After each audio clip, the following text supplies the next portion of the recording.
વધુ એક hit and રનનો બનાવ બન્યો। ધોરાજી બાયપાસ પાસે એક કાર ચાલકે સર્જ્યો છે અકસ્માત। આ કાર ચાલકે બાઇકમાં સવાર 3 લોકોને ઉલાળ્યા હતા। અકસ્માતના હચમચાવનારા સીસીટીવી સામે આવ્યા। અકસ્માતમાં બાઇક સવાર 3 લોકો ઇજાગ્રસ્ત થયા। ઇજાગ્રસ્તોને ઉપલેટા ખાનગી હોસ્પિટલ ખાતે સારવાર માટે ખસેડાયા। અકસ્માત સર્જી કાર ચાલક ફરાર થઈ ગયો। સંપૂર્ણ બેદરકારી સાથે રોંગ સાઈડમાં સ્પીડમાં આવી રહેલ કારે અકસ્માત કર્યો હતો। કાર ચાલક અકસ્માત સર્જી જે ડુમિયાણી ટોલ પ્લાઝા પાસે આવેલ હોટલ ખાતે કાર પાર્ક કરી અને ફરાર થઈ ગયો હતો। તો બે અલગ અલગ તસવીર આપણે બતાવી રહ્યા છીએ। જ્યારે આ કારે અકસ્માત કર્યો તેના સીસીટીવી અને બીજી તરફ જે કાર જેણે અકસ્માત સર્જી અને ત્યાં હોટલ પાસે એક પાર્કિંગમાં મૂકી અને ત્યાંથી કાર ચાલક ફરાર થઈ ગયો હતો। ભિલોડાના કિશનગઢમાં પોતાના જ ટ્રેક્ટર નીચે આવી જતા ખેડૂતનું આકસ્મિક મૃત્યુ થઈ ગયું। રાત્રિ દરમિયાન ખેડૂત મહાશંકર બરંડા ખેતરમાં થ્રેસર ચલાવતા હતા। એ દરમિયાન ડીઝલ ખતમ થયું। ડીઝલ નાખ્યા બાદ અચાનક ટ્રેક્ટર ચાલુ થઈ જતા ખેડૂત અકસ્માતનો ભોગ બની ગયા। ખેડૂતના મૃતદેહને પીએમ અર્થે ખસેડવામાં આવ્યો છે।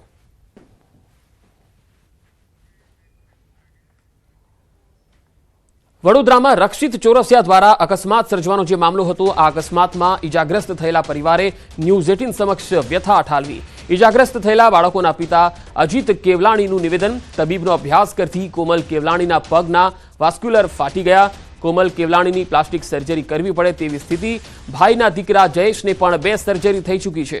મોટી ખોડખાપણ પણ રહી શકે છે। પહેલા જેવું જીવન જીવવું ઇજાગ્રસ્તો માટે હવે અઘરું બની ગયું છે। આરોપીઓને દાખલારૂપ સજા મળે તેવી પરિવારની માંગ છે। અજીત કેવલાણીનો દીકરો અને દીકરી તેમજ ભાઈના દીકરાને પહોંચી છે ગંભીર ઈજા।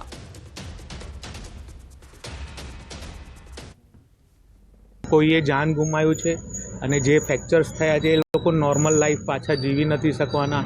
કોઈ એ લોકો 20-25 કિલોમીટરની સ્પીડે ક્યારે દોડતા થશે, શું થશે હજુ કશું કહેવાય નહીં। ચાલવાની કન્ડિશન કેવી રહેશે કશું કહેવાય નહીં। કોઈ બાળકના મેં સાંભળે પગ બી કાપી નાખ્યા। તો એ વિચારો માણસની લાઈફ શું રહેશે। આ લોકોને છોડવું ના જોઈએ। પોતાના મોજ શોખ માટે એના માટે આ લોકો આવું કરીને અંધાધૂંધ ગાડીઓ ચલાવે એ ના હોવું જોઈએ। સુરતના કામરેજના ખોલવડ ગામમાં અસામાજિક તત્વોનો આતંક જોવા મળ્યો। માતા સહિત અહીંયા 2 પુત્રો પર જીવલેણ હુમલો કર્યો। નજીવી બાબતે ઉશ્કેરાઈ એક શખ્સ દ્વારા હુમલો કરવામાં આવ્યો। માતા અને 2 પુત્રો પર લાકડાના બેટ વડે હુમલો કરાયો। હુમલો કરી રાહુલ નામનો શખ્સ ફરાર થઈ ગયો। યુવક ગંભીર રીતે ઇજાગ્રસ્ત થયો। કામરેજ પોલીસે સીસીટીવીના આધારે કામગીરી હાથ ધરી હતી। તો બે અલગ અલગ તસવીર આપણે બતાવી રહ્યા છે। માતા અને 2 પુત્રો પર જીવલેણ હુમલો કર્યો તેની તસવીર પણ કેદ થઈ છે અને બીજી તરફ જે ઇજાગ્રસ્તો છે તેમને સારવાર માટે ખસેડાયા છે।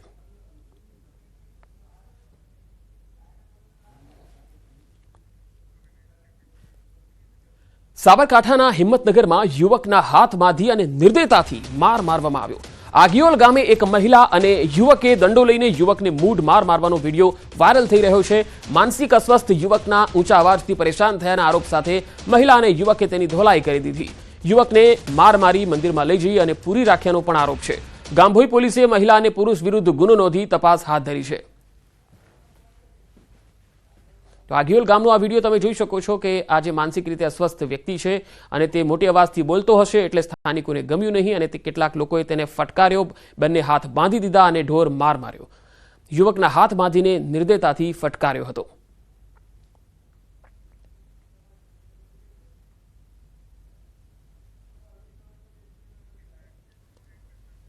રાજકોટના ગોંડલના કમઢિયા ગામ પાસે સીમ વિસ્તારમાં પરપ્રાંતીય યુવકની લાશ મળી આવતા ચકચાર મચી ગઈ। કમઢિયાથી દેરંડી ગામ તરફ જતા ખેતરમાં 30 વર્ષીય યુવકની લાશ મળી। 5 દિવસ પહેલા જ યુવક જમીન વાવેતર માટે આવ્યો હતો। બંસી નામના યુવકનો મૃતદેહ ખેતરમાં ખોદેલ મકાનના પાયામાંથી મળી આવ્યો। જ્યારે રોડ કાંઠે ખેતરમાં ગોદડું લોહીના ડાઘવાળા પથ્થર અને બાઇક મળી આવ્યું। સુલતાનપુર પોલીસે સમગ્ર મામલે તપાસ હાથ ધરી છે। રાજકોટના વડાળી ગામે ખૂની ખેલ ખેલાયો। મોબાઈલમાં સ્ટેટસ રાખવાની બાબતે યુવકની હત્યા થઈ। 32 વર્ષીય યુવકની છરીના ઘા ઝીકીને હત્યા કરવામાં આવી। મોબાઈલમાં સ્ટેટસ મૂકવાની બાબતે બોલાચાલી થઈ। આજી ડેમ પોલીસ સ્ટેશન ખાતે અજય મુછડિયા વિરુદ્ધ ફરિયાદ નોંધાઈ છે।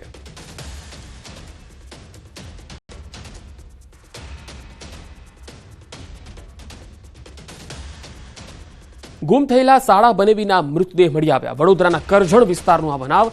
બંનેના ખેતરમાંથી મૃતદેહ મળી આવતા ખળભળાટ મચી ગયો। ધૂળેટીના દિવસે બંને ગાયબ થઈ ગયા હતા. ડ્રોનની મદદથી ખેતરમાંથી પોલીસે મૃતદેહને શોધી કાઢ્યા. ત્યારે હાલ તો સમગ્ર મામલે તપાસ ચાલી રહી છે. મૃતદેહ અંગે તપાસમાં મોટા ખુલાસા પણ થઈ શકે છે. તો ડ્રોનની મદદથી મૃતદેહને શોધી કાઢવામાં આવ્યા. વડોદરાના કરજણ વિસ્તારનો આ બનાવ. શાળા અને બનેવી ધૂળેટીના દિવસે ગાયબ થઈ ગયા હતા અને કરજણ વિસ્તારના ખેતરમાંથી તેમની લાશ મળી આવી છે. આ શોધવા માટે પોલીસે ડ્રોન ટેકનોલોજીની મદદ લીધી હતી. અને હવે વાત પાખંડીઓની.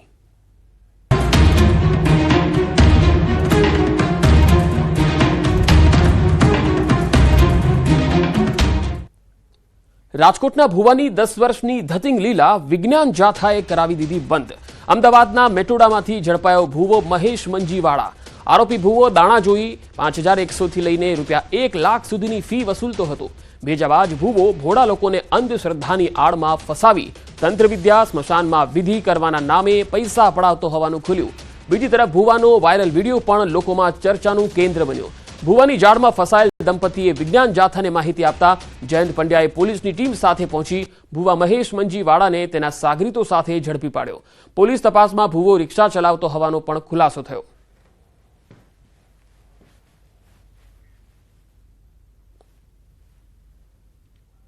અમે ઘરની પર થોડીક વધારે તકલીફ હોવાથી અમે મહેશવાળા નામના ભુવાજીને સંપર્ક કરેલો. એની ફી હતી ₹5100 અને અમને આ તકલીફ છે એ એમ કરીને અમને 40,000 થી 45,000માં ઉતારેલા છે. અમારી યારે છેતરપિંડી કરી છે અને એ રીતે અમારી યારે બધી લૂંટ કરી છે. અને તમે પૈસા કેવી રીતે દીધા? 2-3 વાર ગૂગલ પ્લે કરેલા છે, 1-2 વાર રોકડા દીધેલા છે. એ રીતે આપણે તમારી પાસે હતા કે તમે કઈ વસ્તુ વેચી? અને અમારી એક રિક્ષા પણ હતી ઘરની, વેચીને અમે રૂપિયા આપેલા છે. અમે છે ને વ્યાજના દરજામાં છીએ, રોજ વ્યાજ ભરીએ છીએ. એના હિસાબે અમે વ્યાજના ચક્કરમાં પણ પડી ગયા. સારું થઈ જાય પણ કઈ સારું કર્યું નહીં અને હાથ ઊંચા કરી દીધા છે. અત્યારે કઈ જવાબ આપતો નથી. પૈસા પરત માગવાનું કીધું તો કે તમારા થઈને કેસ કરો, અહીંયા કેસ કરી લે ધમકી આપે છે. અને રોડ ઉપર આવીને એના ભાઈને બધા ધમકી મારે છે કે હવે ક્યાંય ઘરે આવ્યો તો તારા ટાટીએ ભાંગી નાખશું ને ઘરે આવીને પૈસા લઈ જાય ને એવી ધમકી મારે છે. એટલે આવા ભૂવાથી બહુ દૂર રહીએ એવું મારું પબ્લિકને કહેવાનો મતલબ એવો છે કે કોઈ એવા ભૂવા પાસે જાતા પહેલાં 7 વખત વિચાર કરજો. આ ભૂવો છે આંકડાનો જુગારનો શોખીન હતો અને લોકો પાસે રૂપિયા પડાવતો હતો અને પોતે નગ્ન હાલતની અંદર પણ એનો વિડીયો વાયરલ થયો હતો, એ પણ સામે આવ્યો હતો. આ સમગ્ર હકીકતમાં પીડિતા જે મહિલા હતી એને બધાની હાજરીમાં એને માર પણ માર્યો હતો, કારણ કે એને 45,000 જેવી રકમ જુદી જુદી વિધિના નામે લઈ લીધી હતી અને આ પીડિત પરિવાર છે એ બરબાદ થઈ ગયો હતો. સાબરકાંઠાના જિલ્લા પંચાયત આરોગ્ય વિભાગના કર્મચારીઓ હડતાળ પર ઉતર્યા. 700 જેટલા આરોગ્ય કર્મીઓ અચોક્કસ મુદતની હડતાળ પર ઉતરતા દર્દીઓ પરેશાન થયા. વારંવાર રજૂઆત છતાં પડતર માંગણીઓ નહીં સંતોષાતા કર્મચારીઓમાં રોષ જોવા મળ્યો. જિલ્લા પંચાયત કચેરી ખાતે તમામ કર્મચારીઓએ એકત્ર થઈ અને જિલ્લા વિકાસ અધિકારીને લેખિતમાં રજૂઆત કરી. હડતાળથી જિલ્લામાં પીએચસી અને સીએચસી પર આરોગ્ય સેવાઓ ચાલુ રહેશે, જ્યારે ગ્રામ્ય કક્ષાના સબ સેન્ટર પર થતી કામગીરી બંધ થશે. 65 થી 70 વખત કાગળ મોકલાયા છતો સરકાર દ્વારા કોઈપણ જાતની બેઠક આપી કોઈ નિરાકરણ લાવવામાં આવ્યા નથી. અમારો મુખ્ય મુદ્દો ટેકનિકલ છે, જે ટેકનિકલ માટે સરકારશ્રી દ્વારા કમિટી રચવામાં આવી હતી. કમિટી દ્વારા અહેવાલ રજૂ કરવામાં આવ્યો છે. અહેવાલ કર્યા પછી સરકારશ્રીએ હજી સુધી ઠરાવ કર્યો નથી. જો સુધી ઠરાવ ના થાય ત્યાં સુધી હવે આ અચોક્કસ મુદતની હડતાળ પૂરી થશે નહીં.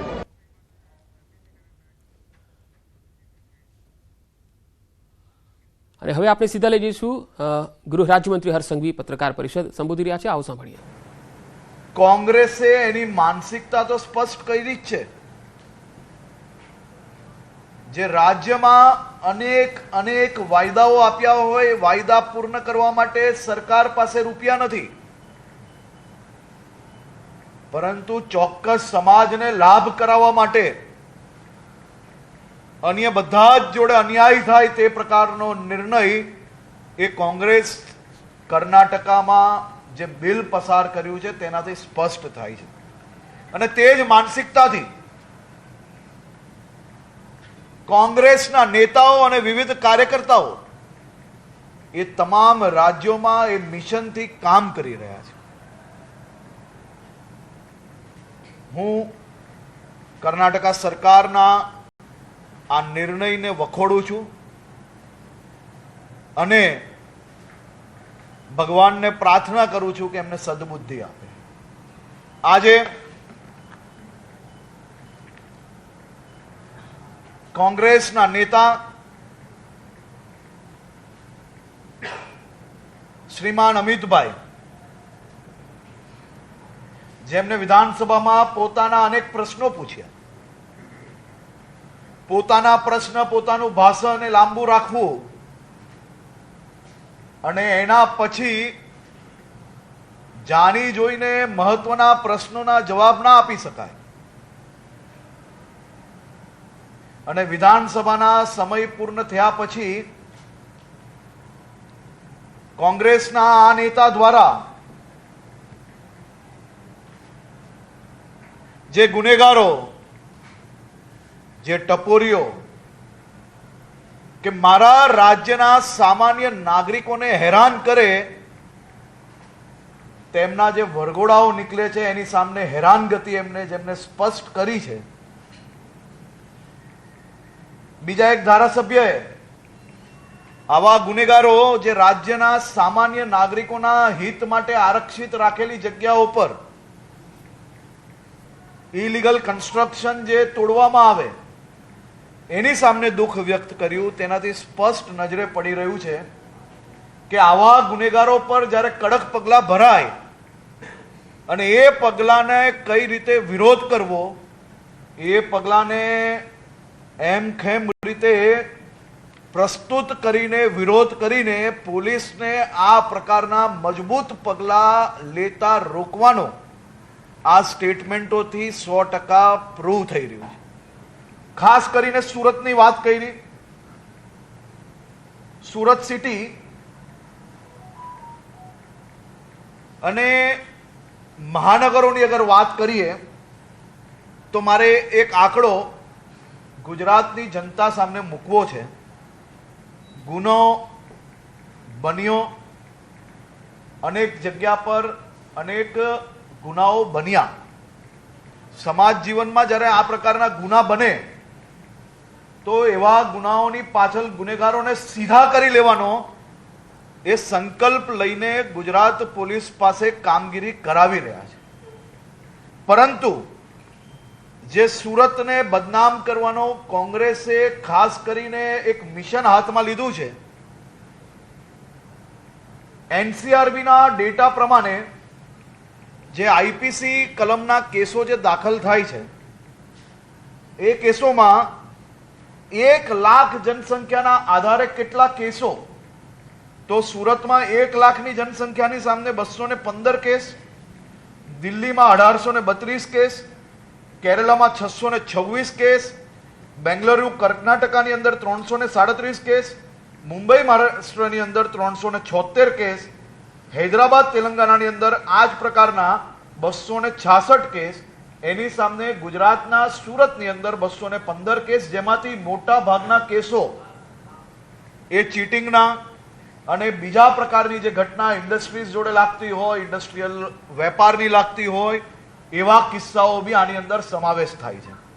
મેટ્રોપોલિટન સિટીઓની અંદર જે ઘટનાઓ બને છે એ ઘટનાઓ જોડે જોડે એ લોકોને જે ન્યાય અપાવવાની કામગીરી છે એમાં ગુજરાત દેશમાં સર્વપ્રથમ રાજ્ય છે જે ફાસ્ટ ટ્રેક કોર્ટ દ્વારા ઝડપથી ન્યાય અપાવવા માટે અનેક દાખલાઓ આપ સૌની સામે એ પુરવાર કરે છે કે ગુજરાત ઝડપથી ન્યાય અપાવવામાં આપણું રાજ્ય દેશમાં સર્વપ્રથમ રાજ્ય છે.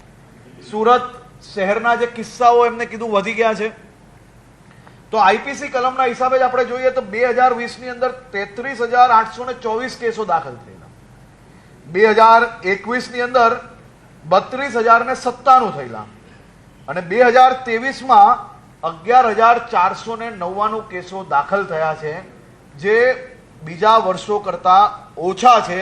પરંતુ આ કેસો બી કઈ રીતે ઘટે તે દિશામાં કામગીરી કરવા માટે સુરત પોલીસ અને ગુજરાત પોલીસ મક્કમતાથી કામગીરી કરશે અને કરવી જ પડશે. રાજ્યના પ્રત્યેક નાગરિકોને નાની મોટી કોઈ બી પ્રકારની તકલીફ થાય સાહેબ, તમે આ જ પ્રકારના વિડીયો એ અનેક રાજ્યના જોયા હશે, પરંતુ આ પ્રકારના એક્શન મિનિટોની અંદર લેતા કદાચ ગુજરાત રાજ્ય માત્ર રાજ્ય હશે કે કલાકોની અંદર બધા ગુનેગારોને પકડવા માટે ટીમ બને, ગુનેગારો પકડાઈ જાય અને ગુનેગારો ભવિષ્યની અંદર આ પ્રકારનો ગુનો ના કરે તે માટે કડકમાં કડક પગલાં ભરવામાં આવે. આ પ્રકારના ગુનેગારોને રોકવા માટે પ્રિવેન્શન એક્શનો બી લેવાયેલા છે. આ જ ગુનેગારને 3 વાર પાસા હેઠળ અંદર નાખવામાં આવ્યો છે, પરંતુ આપ સૌ લોકો જાણો છો ક્યાંક ને ક્યાંકથી આ કાયદાની આટીગુટીમાં કોર્ટમાંથી જામીન મેળવવામાં આ લોકોને સફળતા પ્રાપ્ત થઈ, હજી તો પાસામાંથી છૂટીને જ આવ્યા છે.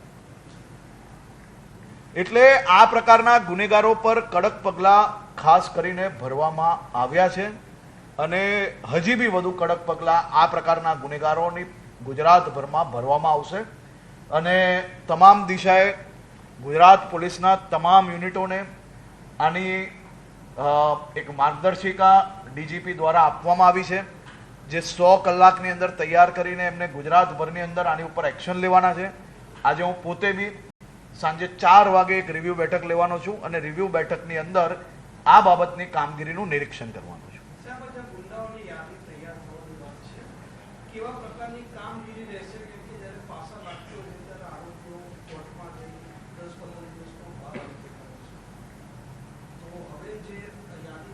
સંપૂર્ણ જે કામગીરી છે એ લેટરમાં લખેલી જ છે, એ લેટર બી ઓફિશિયલ બધાને મળેલો જ છે, એટલે એ જ પ્રકારે કામગીરી ચાલુ છે. કાયદાનું જે કામ છે એની ઉપર કોઈ બી પ્રકારના સ્ટેટમેન્ટ આપવા એ યોગ્ય નથી, કારણ કે કાયદો કાયદાનું કામ કરે છે, ન્યાયપાલિકા ન્યાયપાલિકાનું કામ કરે છે, પણ અમારી જવાબદારી છે પ્રિવેન્શન એક્શન લેવાની, ને પ્રિવેન્શન એક્શન સંપૂર્ણપણે ગંભીરતાપૂર્વક લેવામાં આવશે.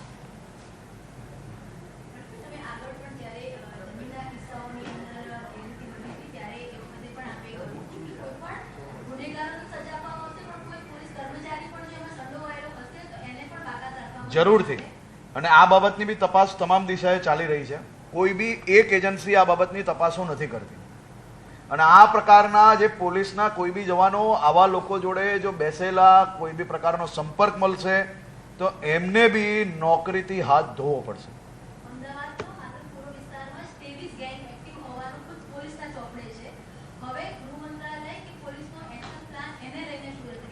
સમય મેં તમને કહ્યું એ પ્રકારે કે પ્રિવેન્શન એક્શન એટલે પોલીસે જે ગુનેગાર છે, કાયદામાં આખા દેશની અંદર જે છૂટ મળી છે એ છૂટમાં આ પ્રકારના ગુનેગારોને તમારે પાસામાં નાખવાના હોય છે.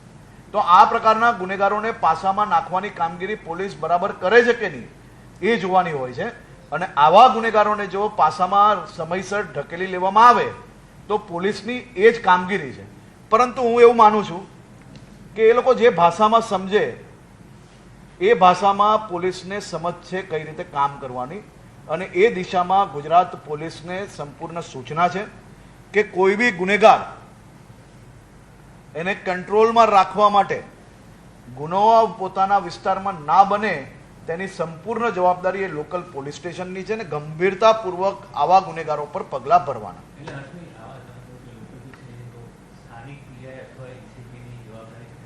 જી હા, કોઈ બી વિસ્તારની અંદર આ પ્રકારના ગુનાઓ જો હેબિચ્યુઅલ ગુનેગાર દ્વારા થાય તો લોકલ પોલીસ સ્ટેશનની સંપૂર્ણ જવાબદારી છે, અને એ પોલીસ સ્ટેશનોની તપાસ જ્યારે બી આવા કોઈ ગુના થતા હોય તો સિનિયર અધિકારી દ્વારા ચાલતી હોય છે. અહીંયા બી આ તમામ ગુનેગારોના કોઈની બી જોડે સંપર્ક છે કે નહીં, જો અવારનવાર કોઈને મળતા હોય કોઈ પોલીસ જોડે કે પોલીસના કોઈ લાગતા વળગતા લોકો જોડે આ લોકોના સંપર્ક હશે તો બી જરૂરથી એ લોકો પર પગલાં ભરવામાં આવશે.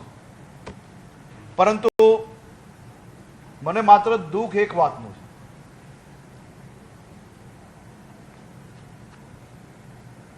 ઘટના પર ટીકા જરૂરથી હોવી જોઈએ. ઘટના બને તો ચૂંટાયેલા પ્રતિનિધિઓ એની પર ટીકા કરવી જ જોઈએ,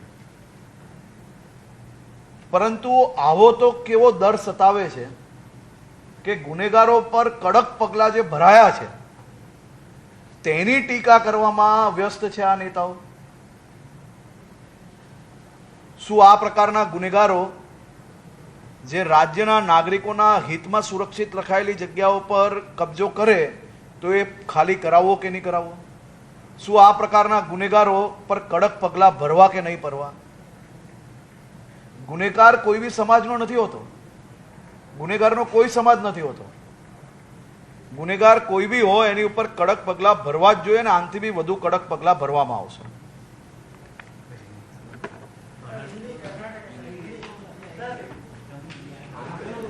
ગૃહ રાજ્યમંત્રી હર્ષ સંઘવીએ પ્રેસ કોન્ફરન્સમાં કહ્યું છે કે ગુજરાતમાં કોઈ પણ શહેરમાં જો ગુનેગારો આ પ્રકારે બેફામ વર્તન કરી રહ્યા છે તો એમની સામે લગામ કઈ રીતે કસવી એ ગુજરાત પોલીસ સારી રીતે સમજે છે અને ગુજરાત પોલીસને એ સૂચનાઓ પણ આપવામાં આવેલી છે. તાજેતરમાં જ ઘણી ઘટનાઓ પર પોલીસે કડક કાર્યવાહી કરી પણ છે.